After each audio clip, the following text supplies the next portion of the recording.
There's vague references to memes on this channel. Always has been. Oh. Oh.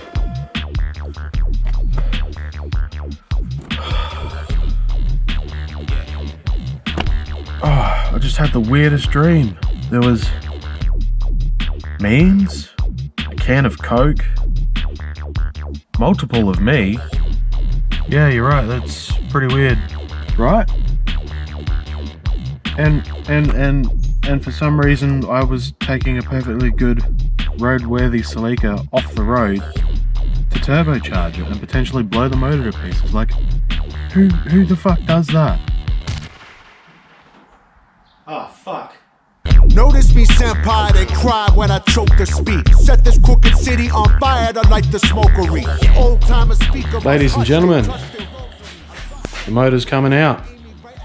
I did test fit the manifold with the turbo on it and it fits really nicely and it's tucked right down there, which is awesome.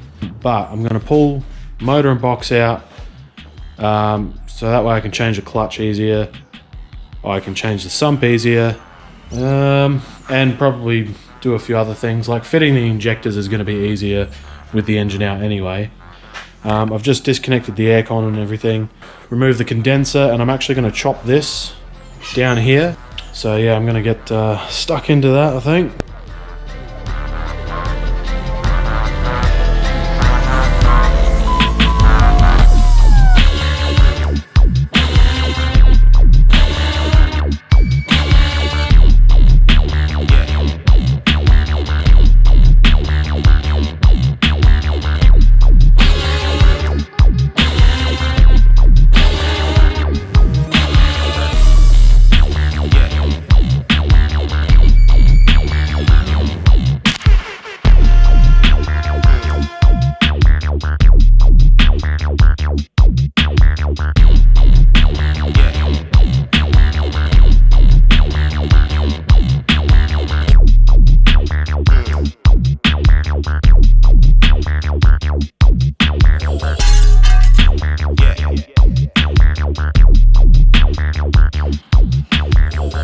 Oh, there's no turning back now, but not to worry.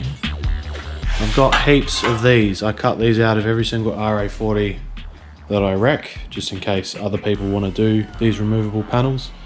And all you do is chop them a little bit wider than where you've cut.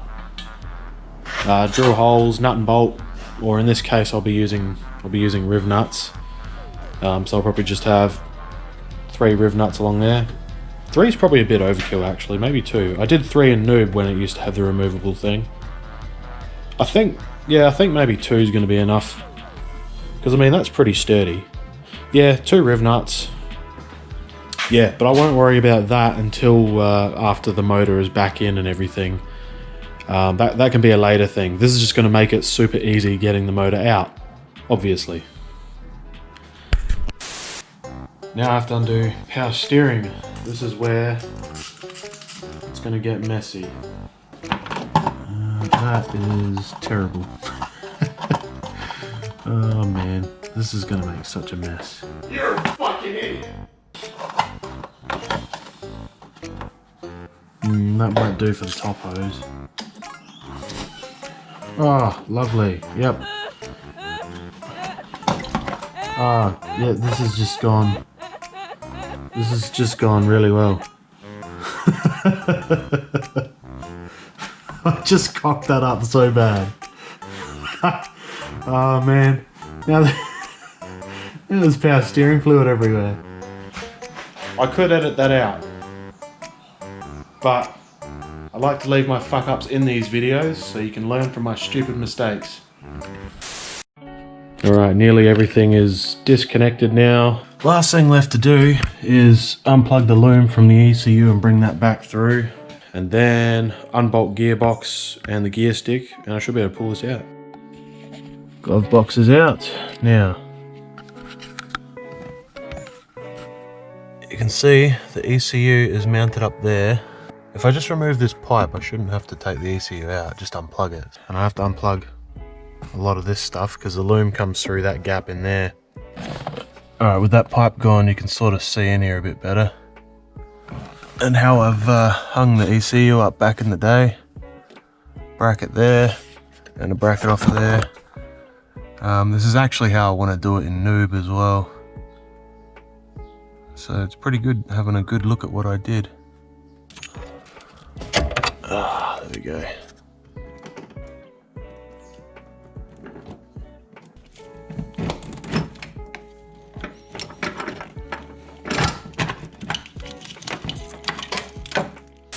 The engine came out no worries.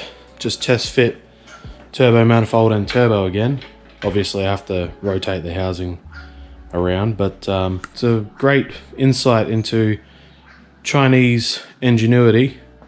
Instead of using mathematics and measurements to work out the perfect spot to drill the holes, they just drill massive fucking holes and they still don't fucking line up. So I'm gonna have to oval these out somehow and sort that. Look at this, none of them fucking line up. Just the end studs kinda line up and that's it, and then the rest are all over the place. So I'm gonna need to change that. The other thing is dump pipe's gonna hit this quite obviously. I'm gonna trim that back into there and the pipe can just slip on straight in there. But I mean, overall, it doesn't actually fit too bad. One of the things I really wanna do while the motor is out is change valve cover. Because this one, it looks cool, but it wasn't the best valve cover. We just powder coated it in a rush. A lot of this was rushed actually, this car. Because we got it running only, I think, the day before or the night before All Japan Day. And the test drive was to All Japan Day, or to the car wash the night before, sorry, to wash the car. And then to All Japan Day. So a lot of it was rushed and I want to undo a lot of the shit things I did. Like getting this powder coated, I never bothered sanding it back or getting it pretty or anything. I just sent it to my mate Rufus and he did it. He did a great job. I probably should have prepped it better. Never got this color matched. It's not the same yellow as the car, so I'm gonna do something a bit different. I'm gonna try delete as much of the vacuum bullshit as I can because it looks ugly. But I'm gonna run a 21R valve cover because it's more old school looking than the 22R one, and I think it would look better in the engine bay. So I'm gonna go get one of those, start stripping it down, and I'm gonna probably unbolt that and clean that up ready and probably send them off to Rufus.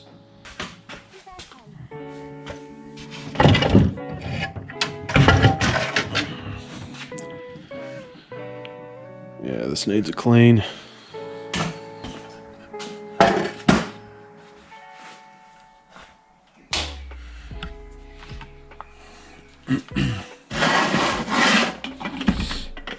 It's already loose.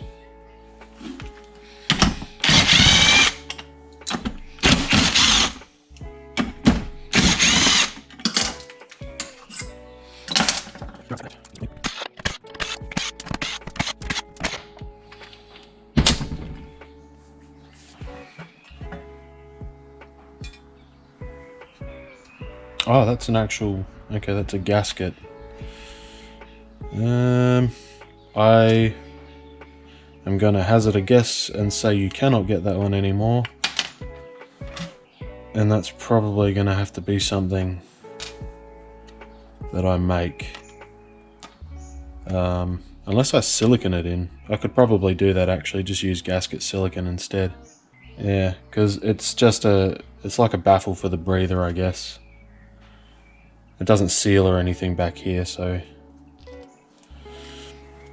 yeah, should be fine. Yeah, that'll be fine. Now we should do the intake. Alright, just remove this junk, so we're not going to be needing this anymore. I'm going to try and neaten up this a little bit, because there's just a lot of vacuum lines and crap going on. It's not needed. It looks messy. So taking the plenum off, I'm probably going to be deleting a bunch of vac lines as well. Just whatever I can that isn't crucial to having the ECU run the motor correctly.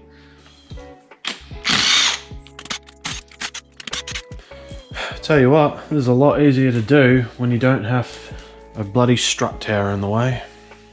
There's a bit of moisture in there, so I'm going to take the rest of the EGR stuff off the back here and have a suss of that. It could just be condensation from sitting. Plenum's off, so I'll chuck that on the bench and strip that in a sec, but I just want to suss this out.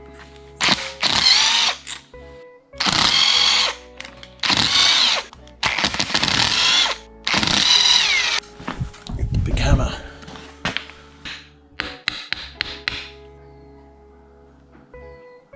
I'm pretty sure it was just moisture build up, because that's just a channel straight through there. Could have even been maybe a little bit of coolant was getting in. Gasket looks fine though. Blanking plate here, blanking plate there, and one on the back of the plenum should be fine. Probably have to, I was going to make them, but I might look at the LC Engineering ones and possibly buy a few other things from them while this engine's out. Take the pipes off, probably the easiest thing to do first.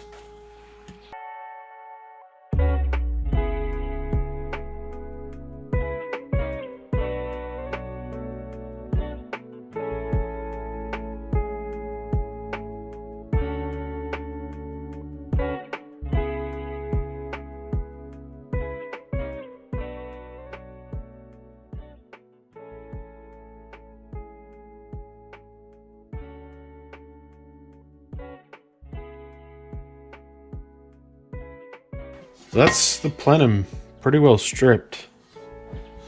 I'll leave the stud and those in there, just tape them up. Get this powder coated. Should look $1,000,000. I've scraped most of the old gaskets off. I've plugged up all the holes that I want the threads to not get glass beads stuck in. If it's a thread that goes straight through like that, you're fine, but these ones that are just that bottom out, they just fill up with beads and then you can't get them out very easily, and yeah, it's a pain in the ass. So I've just put bolts in every hole that I want protected, essentially. Taped these up because I don't want to strip those. My moisture trap decided to start leaking really bad. Well, there's your problem. It's cracked straight through there. In 3 places, actually. Wow. Well, this one's a hell of a lot smaller, so we'll see how this little one does. It's not the neatest setup, but it'll get us through. We're back in action.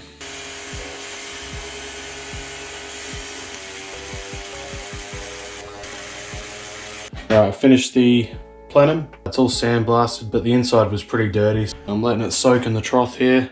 Same with this, the inside's pretty grubby. So I'm just gonna let those soak overnight and then give them another quick blast in the cabinet, and then they should be good. Let these soak overnight.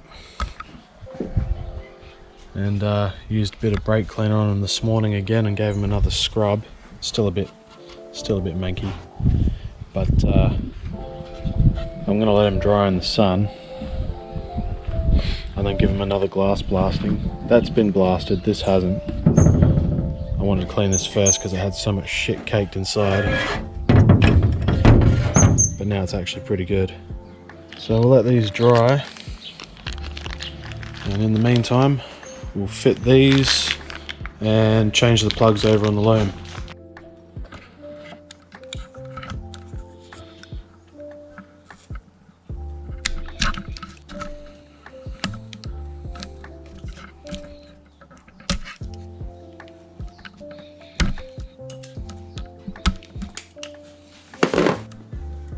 I actually have no idea if I'm putting these little rubber things on the right way or not.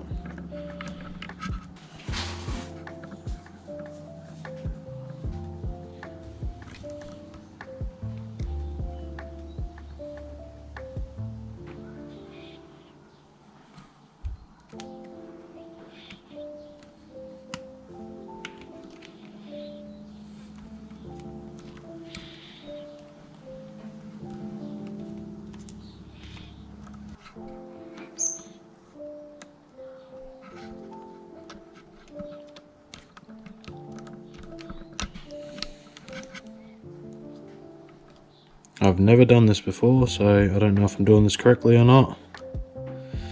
But just shoving that boot in that hole. There we go. The injector plugs are done. They look pretty good. Let's take the rail off. These were the injectors that I cleaned not too long ago in another episode. These are probably still good. Don't know if anybody wants some nice refurbished 22R injectors. Literally only done probably not even 100 kilometers actually. It's very dirty. Last time I did injectors on camera, I used Vaseline on the O-ring and the seal. That was on the 3T. I haven't had a leak on NooB, so must be alright. I didn't have anybody say anything bad about using Vaseline, so I'm going to do the same here. I have read not to use Vaseline because it's apparently bad for the O-rings, but I don't see how, because it's a petroleum-based jelly. I don't know, maybe there's something I'm missing. So, am I missing a point? Somebody correct me if I'm wrong in thinking that. But pretty much I'm going to do the same thing again. Clean these up, put Vaseline on the seals, whack them in. NooB hasn't leaked, and interestingly I didn't use any Vaseline on this, and this thing actually leaked, which is part of the reason I took it off the road and started turbocharging it. I thought if I have to remove the intake manifold a second time, I'm going to swap the injectors, and if I have to swap the injectors because it's going to run rich, I might as well slap a turbo on to fix the running rich issue at the same time. See, it's like a snowball effect. Now we lube these up and chuck these in, 7M injectors.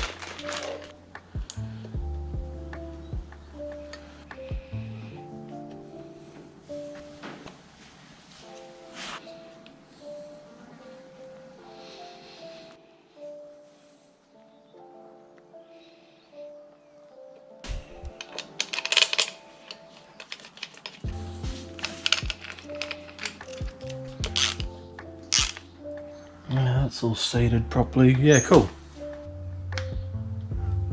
Oh, that's a satisfying click. So that's done. Injectors are in, plugs are on. Then can make up some EGR blanking plates there, and one for the back of the plenum. I was going to buy the LC Engineering EGR delete kit, I guess it is. It's just a bunch of plates that go over these things. But it was going to be nearly $100 US dollar shipped to Australia. I could just go to the bloody steel supplier around the corner and buy like 20 bucks worth of steel or some thick aluminium or something and just make some plates up. So I'm probably going to do that. I'm probably going to go get some aluminium just because it's easier to work with, and make some thick plates up to block all this stuff off. But yeah, pretty happy with how these turned out, eh? They look good. Well, that took bloody ages to do, but these are all sandblasted and clean now. They're clean enough to get powder coated anyway. I didn't go too thorough on the inside. I mean, I didn't go too thorough, but it looks pretty spotless actually. But yeah, I just brake cleaner on these and then glass blasted them. So yeah, these look good. These look good. Can't wait to see them done. I think that might do for this episode. Catch us in the next one.